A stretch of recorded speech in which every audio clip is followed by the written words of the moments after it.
करते। क्या कह के? ये मक्खन बटर मटर और बर्गर पिज्जे खाने वाले ये बिस्मिल्लाह नहीं कहते। हाँ ये नहीं कहते, ये तो यूं टांग पे टांग रख के बैठे होते। आ गया ऑर्डर, ला भाई जरा इधर से शुरू करते हैं उधर से। कभी गरीब को देखा करो, पहली रोटी का लुकमा तोड़ता है, बिस्मिल्लाह कह के खाना शुरू कर देता है, हर लुकमे पे मुस्कुराता जाता है, चबा के खाता जाता है। रब से न मिर्चों की शिकायत है, न रब से नमक की शिकायत है, न जंगल की शिकायत है, न बिस्तर की शिकायत है, न बेसाया आसमान की शिकायत है, न धूप की शिद्दत की शिकायत है। दो रोटी खाने के बाद, दो घूंट पानी पीने के बाद अपने हाथों को धोता है, धो करके मुंह पे फेरता है, आसमान की तरफ देख करके कम से कम 3 मरतबा कहता है अल्लाह तेरा शुक्र है, अल्लाह तेरा शुक्र है, अल्लाह तेरा शुक्र है। यही वजह है वीआईपी होटलों में खाने वालों को वो मजा नहीं आता जो जंगल में जमीन पे बैठ करके खाने वालों को मजा आता है। इसलिए कि लज्जत का ताल्लुक मसालों से नहीं होता, लज्जत का ताल्लुक रब के करम से हुआ करता। सुभान अल्लाह, बहुत उम्दा बयान मुफ्ती साहब, बहुत उम्दा बयान, बहुत उम्दा आया करो, बहुत अच्छा। कभी अल्लाह का शुक्र भी अदा कर लिया, माशाअल्लाह, शुक्र अदा कर लिया करो। अल्लाह ने ये नेमतें दी हैं, ये रिस्क दिया है, उसका बड़ा शुक्र है, उसका बड़ा शुक्र है। इतने पैसे दिए उसने, उसका बड़ा शुक्र है। हाँ ना, हर चीज पे अल्लाह का शुक्र अदा करना चाहिए। करेंगे ना इंशाअल्लाह। थक गए ना आप लोग? नहीं थके ना? नहीं थके? जो लोग थक गए वो जरा जोर से कह दें या रसूल अल्लाह। बहुत कम लोग थके, अब वो बोलते हैं जो नहीं थके हैं या रसूल अल्लाह। सलामत रहे, अल्लाह करे तब्दीली आए और उम्मीद है इंशाअल्लाह हम बदलेंगे, इंशाअल्लाह हम बदलेंगे इंशाअल्लाह। मैं कोई पगला नहीं हूं, मैं कोई दीवाना नहीं हूं, रोज एक ही बात करता हूँ। मैं जानता हूँ मेरी कड़वी बातें हैं, लोग सुभान अल्लाह कहने भी तैयार नहीं होंगे मेरी बातों पे। मैं जन्नत फ्री की बात में तो सारे उठ उठ के दाद देंगे। मैं कोई पागल नहीं हूँ मैं जो इतना कड़वा बोलता हूँ। बस एक कोशिश है, मेरे वजूद मुझे एड़ियां रगड़ने दे, मेरा यकीन है पानी यहीं से निकलेगा। सुभान अल्लाह। मेरे वजूद मुझे एड़ियां रगड़ने दे, मेरा यकीन है पानी यहीं से निकलेगा। हम ये सोच करके कोशिश कर रहे हैं, अल्लाह करे तब्दीली आए, आए तब्दीली। और एक दिन हमारी कौम में से, इसी कौम के अंदर से आईएएस पैदा होने चाहिए, आईपीएस पैदा होने चाहिए, एमबीबीएस पैदा होने चाहिए, बीयूएमएस पैदा होने चाहिए। इतने काबिल पैदा होने चाहिए जितनी कौम की जरूरत है। कब होंगे? मगर जब हम ज्यादा फोकस अपना एजुकेशन पे लगाएंगे इंशाअल्लाह। लगाएंगे। हमारे कितने स्कूल हैं इस इलाके में इंग्लिश मीडियम? सीबीएसई बोर्ड के कितने स्कूल हैं इधर? बहुत कम है। उतरौला में जी बहुत कम है मुफ्ती साहब। यहाँ से कितना किलोमीटर है? कितना किलोमीटर? 12 किलोमीटर। थोड़ा कड़वा बोल दो, नाराज तो नहीं होंगे?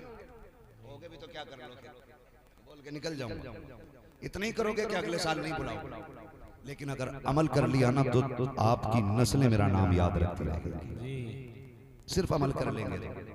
ये जो आजूर से ना मलंग शाह बाबा है ना, मलंग शाह बाबा का उर्स है ना, सबसे ज्यादा कलंदर अपने गोंडा के इलाके में पाए जाते हैं। सबसे ज्यादा कलंदर अपने गोंडा के क्षेत्र में पाए जाते हैं। इस इलाके पर रब का खास करम है, इस इलाके पर रब का खास करम है। मेरा मशवरा है ना, एक ट्रस्ट मलंग शाह बाबा के नाम से ऐसा बनाया जाए कि जिस ट्रस्ट के अंडर एक छोटा सा कम से कम 5वीं क्लास तक का सीबीएसई बोर्ड का स्कूल होना चाहिए। सुभान अल्लाह, होना चाहिए। बहुत उम्दा पैगाम है। बोलो होना चाहिए कि नहीं? होना चाहिए। काम करना है, काम करना है। खाली बिरयानी खा के नहीं निकल जाना, और उसकी एक चादर डाल के नहीं निकल जाना, और उसके नाम की काम करना। अगर हमने ये काम 70 साल पहले से किए होते ना, आज हम किसी के मोहताज नहीं। जी हमने 70 सालों में ये काम किया ही नहीं, और जिन्होंने किया वो बहुत आगे बढ़ गए। हैरत की बात है 12 किलोमीटर के फासले पे एक स्कूल पाया जाता है। यहां कितने पक्के मकान होंगे इलाके में? बहुत सारे। बोले लगभग 98% पक्के, 100%। हाँ, जब किसी मुसलमान की ईंट लगा करे ना तो कलेजे पे ठंडी सांस लेके कहा करो शुक्र है अल्लाह का किसी का मकान पक्का हो रहा है।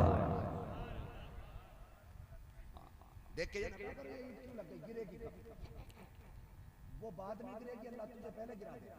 जी। हसद नहीं होना चाहिए, हसद जलन नहीं होनी चाहिए, रश्क होना चाहिए। अल्लाह जैसे तूने इन्हें खूबसूरत बनाया मुझे भी बना दे, है ना? कई बार लोग कहते हैं ना अल्लाह करे तुझे मेरी उम्र लग जाए, तो मैं सोचता हूँ कितना अजीब आदमी है। अल्लाह से कह रहा अल्लाह करे तुझे मेरी उम्र लग जाए, उसके खजानों में कमी थोड़ी है। उससे झोली फैला के कह अल्लाह इसकी 50 उम्र है तो 100 साल बना दे, तेरी लेगा उम्र कभी बढ़ेगी। तो देख के ना ओ भाई ये बहुत आगे जा रहा है, ये भाई गिरना चाहिए नीचे, इसको हारना चाहिए ना। जानते हो हमारी दुआएं कबूल क्यों नहीं होती है? हमारी दुआएं अक्सर इसलिए कबूल नहीं होती है कि उसमें सिर्फ हमारी नफे नुकसान की नियत होती है। हम जब भी कहते हैं अल्लाह मुझे दे दे, अल्लाह मुझे दे दे, अल्लाह मुझे दे दे, सूफिया कहते हैं, कलंदरों ने कहा है, बुजुर्गों ने कहा है कि जब मांगा करो ना तो अपने लिए नहीं हुजूर की सारी उम्मत के लिए मांगा करो। जब आप दूसरों के लिए मांगेंगे तो दूसरों को तो मिलेगा ही मिलेगा, अल्लाह उनके सदके में तुम्हारी झोली भी पूरी भर देगा।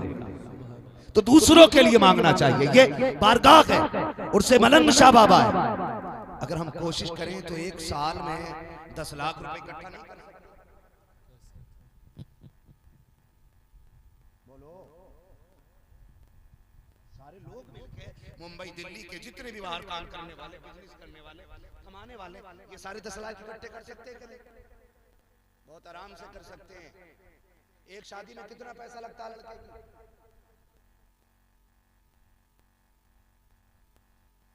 10 लाख लास्ट है, लास्ट ना तो भैया, उसके ऊपर भी हो जाते हैं। अब आई ना बात संभल के, नॉर्मल 10 लाख रुपए है ना जी? वो 10 लाख चंदा करके आता है कहीं से? बोलो यार, एक बंदे की कमाई लगी होती है, वो एक बंदे की कमाई लगी होती है। कितनी? 10 लाख।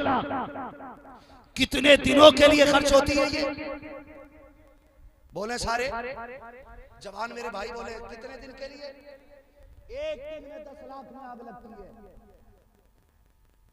निकाह 250 ग्राम शुआरों से भी हो सकता है। सही बात है कि नहीं भाई? ये जो 20 लाख का पिंडाल लगाया जाता है, इसकी जरूरत नहीं है, मस्जिद के मिंबर पे बैठ के भी निकाह का खुतबा हो सकता है। हो सकता था कि नहीं? लेकिन 10 लाख लड़के पे 10 लाख का खर्चा। झगड़ा किस चीज का है? क्या है? बोलो, मूंछ का झगड़ा है मेरे लाल। प्रधान का बेटा है, 3 पटाखे ज्यादा ही ठुकने चाहिए। बेटे की शादी हो रही है, हमारी कौम पे भाड़ों को पैसे देने के लिए पैसे हैं, लेकिन एजुकेशन के लिए पैसा नहीं। हर बंदा अगर ये चाह ले ना कि मैं अपने बेटे के निकाह के 5 लाख बचा करके एक एजुकेशन के लिए, तालीम के लिए एक स्कूल में लगाऊंगा, खुदा की कसम एक बेटे के 5 लाख बचा लोगे तो आने वाली 10 पुश्तों के लिए तालीम का इंतजाम होता नजर आएगा। होना चाहिए कि नहीं? होना चाहिए कि नहीं? होना चाहिए। और जिसके बस की बात है। मुसलमानों के अजीब रवैये हैं। अल्लाह ने दौलत दे दी जरा सी तो होटल खोल के बैठ गए, और पैसा दे दिया मैरिज हॉल बना डाला, और पैसा मिल गया होटल बना के किराए पे रूम उठा दिए ताकि पैसे मिलते रखे और हम खाते रखे। अल्लाह ने दौलत दी है, मैरिज हॉल में ना लगा, अपने पैसे को उठा करके होटलों में ना लगा। अल्लाह तुझे दौलत दे तो स्कूल कॉलेजेस बना दे, होटल का पैसा आएगा तो तेरी नस्लें खाएंगी, स्कूल बना देगा। खुदा की कसम पूरी उम्मत मुस्लिमा को उससे फायदा मिलना शुरू हो जाए। सुभान अल्लाह, सुभान अल्लाह। बहुत उम्दा पैगाम है। हमें निकाह का खर्चा कम करना है, करेंगे इंशाअल्लाह। हमारी हो गई शादी भैया, हां तो खर्च करे बैठे हो 10 लाख, तुमने तो उड़ाई दिए भाई। कोई नहीं, फिर भी साथ खड़े रहेंगे इंशाअल्लाह, खड़े रहेंगे ना इंशाअल्लाह। हमारी एजुकेशन मजबूत करो, मदरसे बनाओ। एक खानका दिखा दो पुरानी खानकाहों में जहां मजार हो और मदरसा या मस्जिद रहा हो। साबिर कलियरी की चौखट पे जाओ, तालीम का भी इंतजाम है और खुदा तक पहुंचने का भी इंतजाम है। सुभान अल्लाह। बहराइच शरीफ में चले जाओ, तालीम का भी इंतजाम है और खुदा तक रसाई का भी इंतजाम है। देवा शरीफ चले जाओ, वारिसे पाक की बारगाह में जाकर के देखो, खुदा तक जाने का रास्ता भी है, मुस्तफा तक जाने का रास्ता भी है। और आगे बढ़ो, बरेली चल के देखो, आला हजरत के पास मंजर इस्लाम है, मुफ्ती आजम के पास मजहर इस्लाम है। उठा करके तो देखो, सबके पास मदरसे हैं। मुफ्ती आजम के पास, हुज्जतुल इस्लाम के पास, ताजुल शरिया के पास जामिअतुर रज़ा मौजूद है। हर पढ़े लिखे अल्लाह वाले ने कौम को सिर्फ हाथ नहीं चुमवाए हैं, एजुकेशन के रास्ते दिए हैं, तालीम के दरवाजे खोले हैं। वो जानते हैं कि जब ये दरवाजे खुलेंगे तो फिर खुदा की रहमत का दरवाजा भी खुल जाएगा और मुस्तफा की रहमत का दरवाजा भी खुल जाएगा। लेकिन आज ना एजुकेशन से हम पीछे जा रहे हैं। पढ़िएगा, बच्चों को पढ़ाइएगा, 100-200 रुपए का लालच ना कीजिए, पढ़ाइए। आपका बच्चा आलूबीन के कितने कमा सकता है? खेत में काम करके शाम तक आपका बच्चा कितने ले आएगा? बोलो, 200, 300, 400, बस। अगर ये बन गया MBBS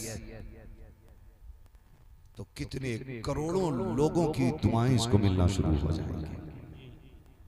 अगर ये बन गया IAS IPS, कुर्सी होगी, वर्दी होगी, ताकत होगी, फिर देखना खुदा की कसम, अगर ये सच्चा मुसलमान है ना तो मुस्तफा की इज्जत को देखते हुए जब हक के फैसले करेगा ना तो लोग इसको देख के कहेंगे, अगर आज के गुलाम का हाल ये है तो कल के उमर इब्ने खत्ताब के फैसलों का हाल। इसलिए हम अपने बच्चों को तालीम दें, एजुकेशन दें, ताकि हमारे बच्चे आगे बढ़े। पढ़ाएंगे इंशाअल्लाह, बोलो यार, पढ़ाएंगे इंशाअल्लाह। अपने बच्चों को तालीम दें, तमाशों से निकलें और गरीबों की मदद करें, गरीबों की मदद करें। जितने मज़ारों पे ना आज पैसा है, मैं कई मज़ारों पे कितनी बड़ी बड़ी गोलकें रखी होती है, शीशा लगा, सब नोट भरा, साल में एक बार गिना जा रहा है तो फफूंदी लग गई। गिनने के लिए 20-20 पार्टियां लग रही, बोरों में पैसा भरा हुआ है, किधर जा रहा है,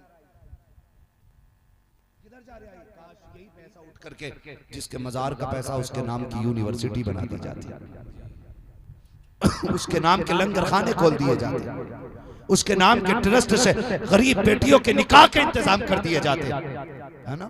हम ना करते क्या? मसला के आला हजरत ये है, जिस मजार पे पहले से चादर पड़ी हो ना, उस मजार पे दूसरी चादर डालने की इजाजत नहीं जी।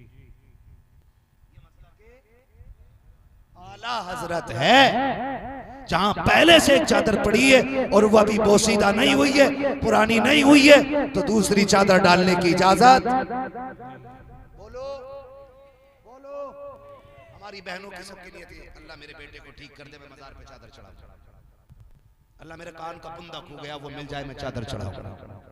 अंगूठी खो गई, अल्लाह मिल जाए, फिर चादर चढ़ाऊं। है ना? तो 12-13 चादर जरूरत थी उनकी? नहीं ना। मसला के हालात में इसकी गुंजाइश है ही नहीं। पक्के मसला के हालात वाले रहो, मतलब की चीजों में मसलक ना पकड़ो, सारे अहकाम मसलक के थाम के चलो। समझ रहे मेरी बात?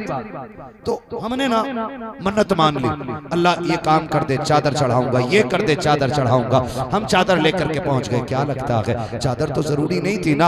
अगर आपको कपड़ा ही खरीदना है ना तो जाओ उतरोला की मार्केट से एक अच्छा सा जोड़ा खरीदो। ईद का दिन आने वाला के बकरा ईद का एक अच्छा सा जानवर लेकर के आओ और किसी गरीब के दरवाजे पे जाकर के बांध दो और उससे कहो ये जानवर मेरी तरफ से आपके लिए है, बकरा ईद आने वाली है, तेरे बेटे भी तेरे बच्चे भी, हालांकि तुझ पे कुर्बानी वाजिब नहीं है, हम ये गोश्त के लिए जानवर दे के जा रखे हैं ताकि तू किसी का मुंह ना देखे, आंखें बंद करके रात की तन्हाई में किसी गरीब के दरवाजे पे एक पर्चा रख कर डाल दे, एक बकरा बांध के चला जा। खुदा की कसम खा के कहता हूँ मैं नहीं जानता दुनिया क्या कहेगी अगर ईद के दिन करीब उस सालन से एक टुकड़ा तोड़ के खाएगा तो लुकमा कलेजे पे बाद में जाएगा, दुआ निकल के अल्लाह के अर्श पे पहले चली जाए। सुभान अल्लाह, सुभान अल्लाह। नहीं ली, दुआ लेने को तैयार है ही नहीं। इसलिए खुदा के वास्ते ऐसे काम करो जो हम किसी की मदद कर सके। वली ऐसे ही वली नहीं बनते, वलियों की कुर्बानियां लगी है, कुर्बानियां लगी है और छोटी मोटी कुर्बानी नहीं, जिंदगियां लगा देते। जिंदगियां लग जाती हैं तब जाके अल्लाह विलायत का नूर अता फरमाता है, विलायत का नूर अता फरमाता है। कोशिश करें कि हम अपने पैसे को तालीम पे लगाएंगे इंशाअल्लाह, अपने बच्चों को पढ़ाएंगे इंशाअल्लाह, अपने बच्चों को इल्म की दौलत से नवाजेंगे ताकि हमारे बच्चे कहीं गूंगे बहरे बन के खड़े ना हो। हर खानकाह के मुजाबिर से, सज्जादा से, हर खानकाह के जिम्मेदारान से मेरी गुजारिश है खुदा के वास्ते अब बाहर निकल आओ आपसी झगड़ों से, अब उम्मत के दर्द पे सुगौर करो। हम तबाही के दर किनारे पे आ गए, अब हमें जरूरत है एक ऐसे इत्तेहाद की जो हमारी आहों का हिसाब ले सके, हमारी चीखों का हिसाब बन सके। हर दिन बेटियों की इज्जत लूटी जा रही है, कोई है किसी की बेटी की आबरू पे बात करने वाला? कोई है किसी की बेटी के इंसाफ के लिए आवाज उठाने वाला? नहीं है, सबको अपनी अपनी पड़ी है। निकलो इन चीजों से। फरमाया गया जो जमीन वालों पर रहम करेगा अल्लाह उसके ऊपर रहम फरमाएगा, जो जमीन वालों पर रहम करेगा अल्लाह उसके ऊपर रहम फरमाएगा। तो हम कोशिश करेंगे कि जमीन के कमजोर लोगों की आवाज बनेगी इंशाअल्लाह। ये बस्ती है कितनी आबादी है यहाँ सारी? टोटल हिंदू मुस्लिम सब 4000 आबादी है ना? इस पूरी आबादी में वो प्यार बांटिएगा, वो मोहब्बत बांटिएगा। जब खुशी के दिन आए ना तो ऐसी मोहब्बत बांट के दिखाना कि दुनिया सोचने पे मजबूर हो जाए अगर उम्मती का किरदार ऐसा है तो मदीने वाले मुस्तफा का ये प्यार हमें बांटना है, ये मोहब्बतें हमें बांटना है। और याद रखना नफरतें हारेंगी एक दिन इंशाअल्लाह और मोहब्बतें जीतेंगी, मोहब्बतें जीतेंगी इंशाअल्लाह, दुनिया देखेगी। आप याद जानते सूफी हमीदुद्दीन नागौरी रहमतुल्लाह, आज ये पैगाम आम करने की जरूरत है। आज सूफिया की महफिल में इधर भी सूफी की खानदान का एक शहजादा बैठा हुआ है जिसका उर्स है वो भी एक सूफी है और उम्मीद है सब सूफियाना तबीयत वाले लोग बैठे हुए हैं। इसलिए कि महबूब की महफिल को महबूब सजाते हैं, आते हैं वही जिनको सरकार बुलाते हैं ना। कई बार लोग ना करामत देखना चाहते हैं, ओहो भाई इसने हथेली पे सरसों तो जमाई, ये बोला तो इसने अंगारे तो फेंके नहीं, कई लोग ये देखना चाहते हैं। लेकिन सूफिया इधर नहीं जाते। सूफिया किधर जाते हैं? बरेली के एक बहुत बड़े सूफी को ताजुश शरिया अख्तर रजा कहा जाता है। सुभान अल्लाह। मैं उस सूफी की बात बताऊं जिसे पूरी दुनिया अख्तर रजा ताजुश शरिया कहती है। लोग मिलने के लिए आते, सुनना गौर करना कितना बड़ा पैगाम था। मिलने के लिए आते, खड़े होते, हाथ चूमते। हजरत फरमाते लोग गए कि नहीं हुजूर अभी खड़े। फरमाया इनसे कहो अब क्या देख रहे हैं, मुसाफा करने आए थे हो गया, यहाँ कोई कश्मीर की वादी तो नहीं जो तमाशा देख रहे। इनसे कहो ये जाएं और अपने बच्चों के लिए हलाल रोजी तलाश करें। ये होते हैं सूफी, जाएं और अपने बच्चों के लिए हलाल रोजी तलाश करें। अगर यहाँ खड़े रहोगे तो हलाल रोजी कहाँ से लाओगे? ये सूफी की नजर होती है। अगर रिस्क हलाल होता है तो बेटा बाबा फरीद बन जाया करता है, रिस्क हलाल होता है तो बेटा मुस्तफा रजा मुफ्ती आजम बनता है, बेटा रिस्क हलाल होता है तो बेटा मुशाहिद मिल्लत बनता है, रिस्क हलाल होता है तो बेटा शेर बेशे अहले सुन्नत बनता है, रिस्क हलाल होता है तो बेटा अहमद रजा बनता है, रिस्क हलाल का होता है तो बेटा अजमेर वाला मोइनुद्दीन दीन बन जाता है, रिज़्क़ हलाल होता है तो बगदाद वाला गौसुल आज़म बनता है, रिज़्क़ हलाल का होता है तो बेटा शहीद आज़म बनता है, और टुकड़े हलाल के होते हैं तो बेटी फातिमा ज़हरा बन जाया। नारे तकबीर, नारे रिसालत, महफिले मिलादे मुस्तफा, उर्से मुक़द्दस जिंदाबाद जिंदाबाद। वो कोई सूफी नहीं कि दिखा जरा किधर आग लगी है, आग इधर लगी है, इधर लगी है, इस आग का मसला कोई नहीं, आग का मसला इसका। मेरे इमाम ने क्या कहा था, ऐ इश्क तेरे सदके, वाह वाह, सुभान अल्लाह, सुभान जलने से छुटे सस्ते, जो आग बुझा देगी वो आग लगा। सुभान ये अल्लाह। यहाँ लगनी चाहिए आग, यहाँ जो आग बुझा देगी वो आग लगाइए। बोले आग जलने से पहले थोड़ी सुलगती है ना, धुआं उठता, कहते ऐ दिल ये सुलगना क्या, जलना है तो जल भी उठ, दम घुटने लगा जालिम क्या धूनी रमाई है ना। तो सूफिया की ये जिंदगी है। सूफी अमीदुद्दीन नागौरी रहमतुल्लाह अलैह, नागौर शरीफ में आपका मज़ार है, आपकी हयात में कि आपके दरबार में लंगर चलता था, लंगर चलता है खानकाहों में, लंगर चलता है ना, मज़ार शरीफ के उर्स के दिन चलता है, फातह के दिन चलता है, और हम तो सुन्नी है, पलते ही लंगर हो गए। तभी तो सीना ठोक के कहते हैं तेरे टुकड़ों पे पले, सुभान। गैर की ठोकर पे न डाल, झड़कियां खाएं कहां छोड़ के सदका तेरा। ये तुम्हें एक बात बताऊं, दुनिया बड़ी खुश थी कि इनकी दुकानें हटवा दो, बिजनेस बंद करा दो, फाके से मर जाएंगे, हमारी नौकरियां छीनी, हमारी दुकानें बंद हुई, हमारी मार्केटों में आग लगी। हम कल भी ठाठ से जी रहे थे, आज भी ठाठ से जी रहे हैं। यही बात हजम लोगों को नहीं हो रही, ये डाउन क्यों नहीं हो रहे, फाइनेंशियली डाउन क्यों नहीं हो रहे। और डाउन वो हो जो अपनी कमाई खाता हो, हम तो खाते ही अजमेर वाले बाबा के दर का लंगर है। सुभान अल्लाह। हम सीना ठोक के कहते हैं तेरे टुकड़ों पे पले, गैर की ठोकर झुड़कियां खाएं कहां छोड़ के, छोड़ के सदका तेरा। हमें जो है ना इस पैगाम को आम करना और दुनिया को बताना। अभी ना एक चिंदी चोर ने कुछ बांटते हुए ऐलान किया, उसने कहा कि यहाँ पे कोई मुसलमान लेने ना आए, मुल्ला लेने ना आए। जी जी जी आई नाम नहीं लूंगा। उस बंदे ने क्या कहा, यहाँ पे सिर्फ हिंदू लोग आए, कोई मुल्ला यहाँ